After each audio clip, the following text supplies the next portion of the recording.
Perkenalkan, nama saya Nilu Haditya Rusmaini, NIM SA21027.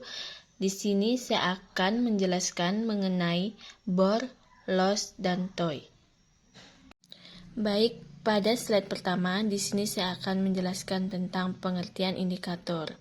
Nah, apa itu indikator? Mengutip buku Teori Manajemen Pendidikan oleh Prof. Dr. Mukhtar Latif MPD, menurut World Health Organization (WHO), indikator merupakan variabel yang dapat membantu penggunaannya dalam mengukur perubahan yang terjadi, baik secara langsung maupun tidak langsung. Nah, berdasarkan Kamus Bahasa Indonesia ini, indikator adalah sesuatu yang dapat memberikan petunjuk atau keterangan yang memberikan kemudahan bagi seseorang untuk melakukan sesuatu pekerjaan, sehingga tujuan dari pekerjaan ini tercapai. Selanjutnya, pengertian statistik rumah sakit. Nah, apa itu statistik rumah sakit?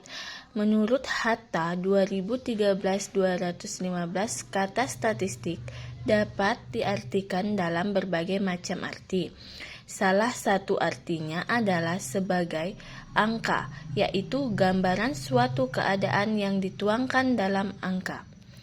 Angka dapat diambil dari laporan, penelitian, atau sumber catatan medik.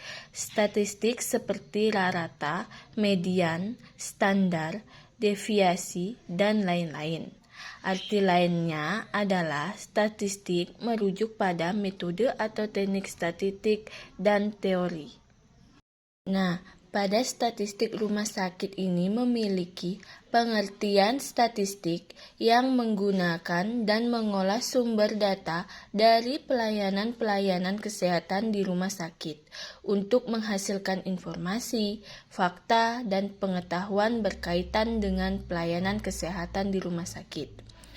Statistik rumah sakit menurut pendapat Sudra 2010 yaitu statistik yang menggunakan dan mengolah sumber data dari pelayanan kesehatan di rumah sakit untuk menghasilkan informasi, fakta, dan pengetahuan berkaitan dengan pelayanan kesehatan di rumah sakit.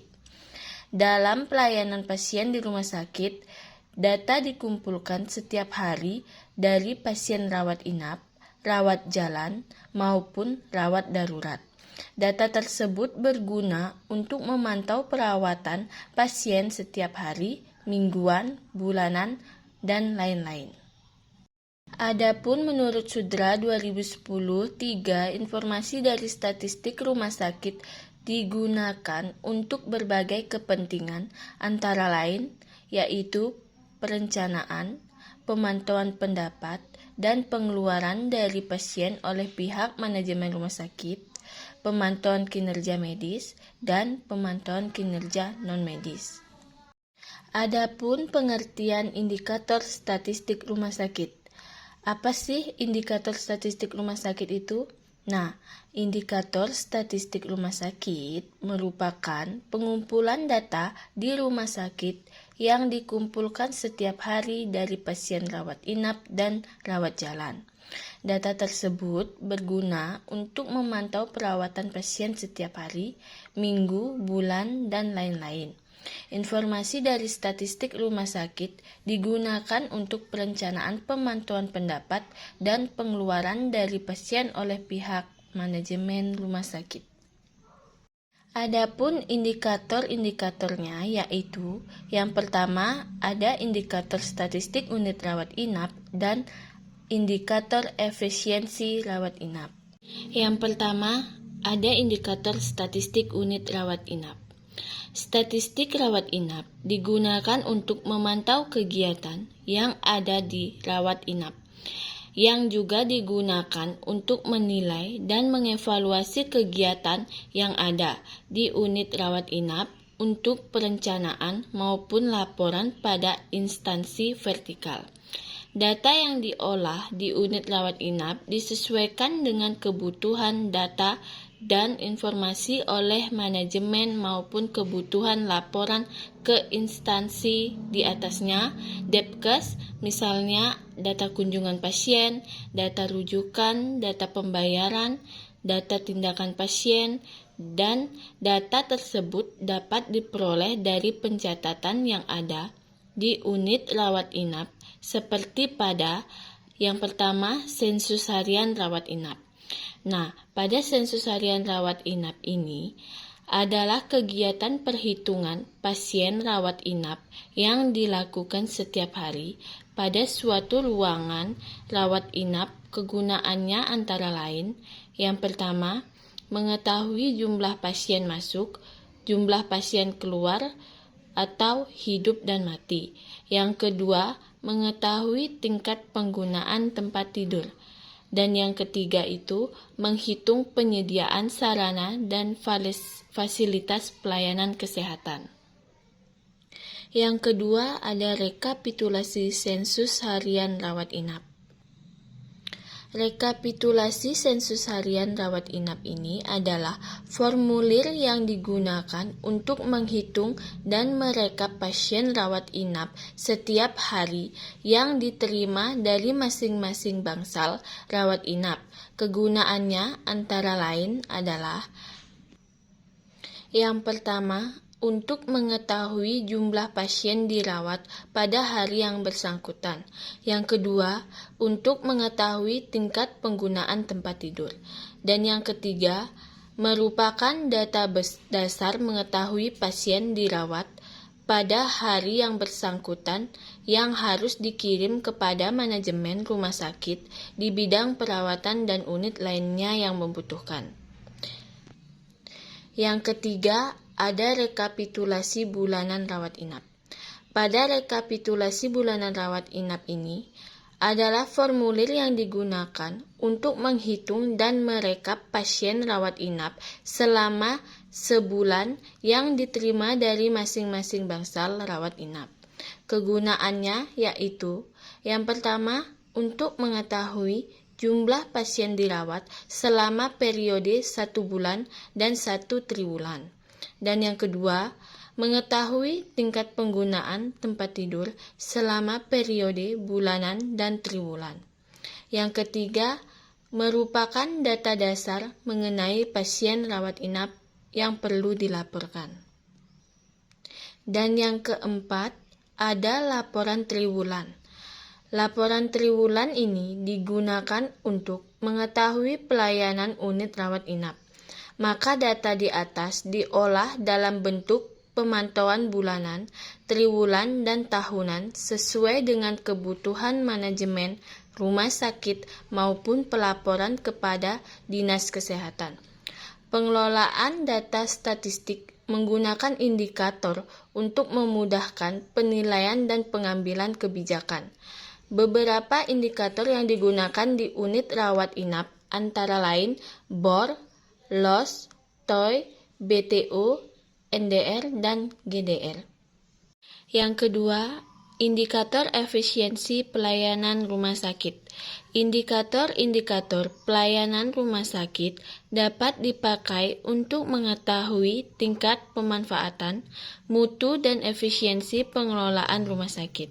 Beberapa indikator penilaian pelayanan rumah sakit menurut Irwandi 2007 diantaranya adalah yaitu yang pertama, Gross Death Rate atau GDR, yang kedua, Bed Occupancy Rate atau BOR, yang ketiga, Lack of Stay atau LOS, yang keempat, Turnover Interval atau TOI, yang kelima, Bed Turnover atau BTU, yang keenam, Net Death Rate atau NDR. Nah, di sini saya akan menjelaskan hanya 3 indikator. Yang pertama ada BOR, yang kedua ada LOS, dan yang ketiga ada TOI.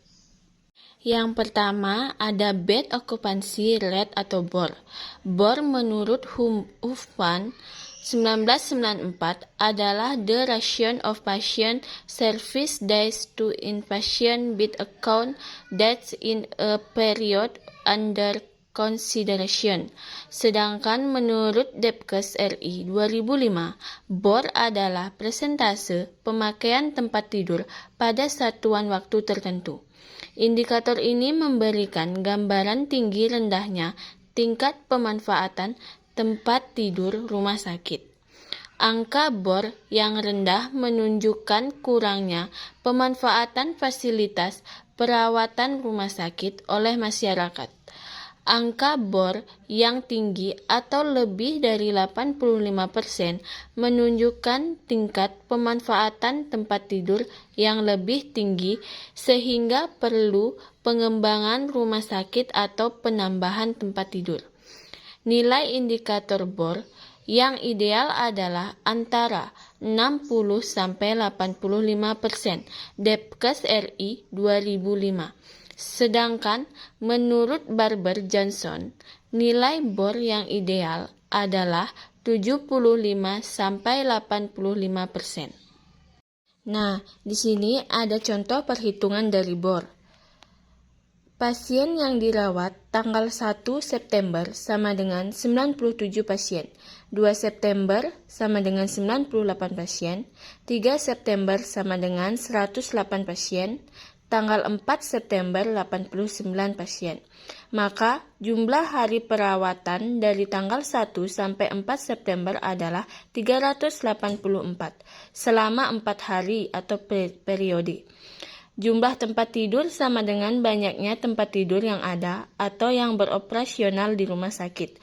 Misalnya jumlah TT kita ada 200 TT.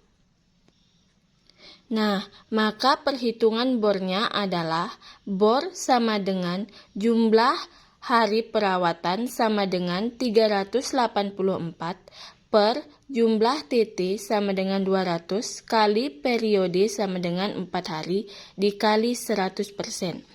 BOR sama dengan 384 per 200 dikali 4 dikali 100%. BOR sama dengan 384 per 800 dikali 100%. Hasilnya adalah BOR sama dengan 48%. Yang kedua ada lack of stay atau loss. Loss menurut Haufiman 1994 adalah the average hospitalization stay of inpatient discharged during the period under consideration. Loss menurut Depkes RI 2005 adalah rata-rata lama rawat seorang pasien.